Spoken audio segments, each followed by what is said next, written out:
Hey there. Thanks for taking the time out to listen to me speak about linguistics. Let's dive into the 5 parts. The first one is phonology, which is a study of patterns of sounds within a language or between different languages. A few examples are identifying rhymes, recognizing alliteration, identifying the syllables, and blending and segmenting onset rhymes. Second part is morphology, which is the study of how parts of words or morphemes create different meanings by combining with each other or standing alone. A few examples of that are breaking down words, identifying root words, recognizing affixes, and using plural suffixes, and understanding spelling, like even though called and bald rhyme, the ed suffix indicates that called is in the past tense. The third one is syntax, which is the arrangement of words and phrases in a specific order. Some examples of that are your basic sentence structure with a subject verb, a compound sentence that uses and to join 2 independent clauses, complex sentences that uses an independent clause with a subordinate conjunction and varying the word order, like the ball was thrown by a child, suggests a passive voice. The fourth one is semantics, which is the meaning and interpretation of words, signs, and sentence structure. A few examples of that are understanding the difference between similar words like big and large, figuring out the meaning of an unfamiliar word based on surrounding context, recognizing synonyms and antonyms within a text, interpreting figurative language like metaphors and similes, and comprehending the overall meaning of a sentence or paragraph by considering how words relate to each other within a context. The last one is pragmatics, which is the study of how context contributes to meaning.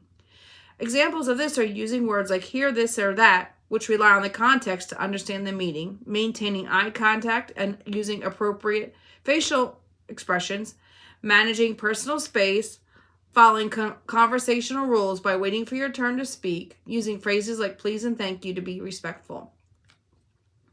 Now, why do students need these skills to read? With phonology, understanding is crucial for mapping sounds to written letters and decoding words effectively, connecting spoken languages within a text, an important skill for reading and spelling. Without phonological awareness, students may struggle to decipher printed words, which can lead to reading difficulties.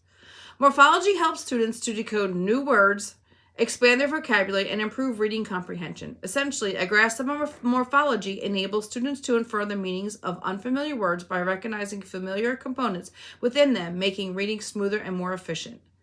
Syntax helps readers understand the meaning by recognizing how words are structured and related to one another.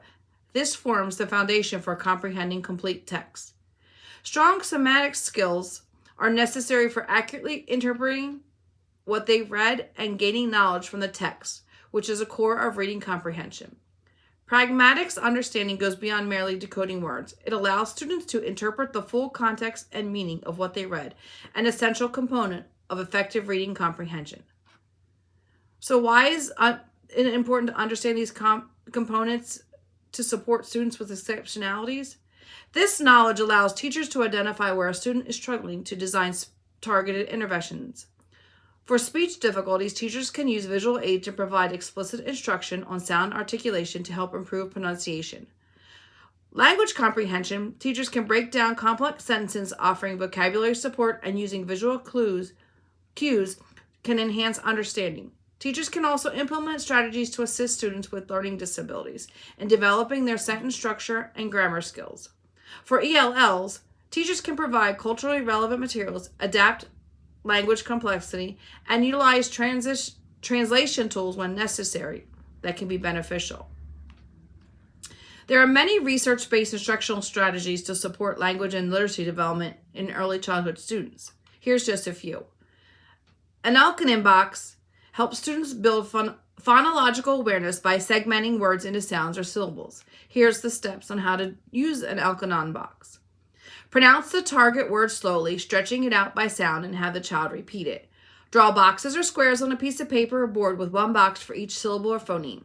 Have the child count the number of phonemes in the word, not necessarily the number of letters. For example, sheep has 3 phonemes in it and will use 3 boxes.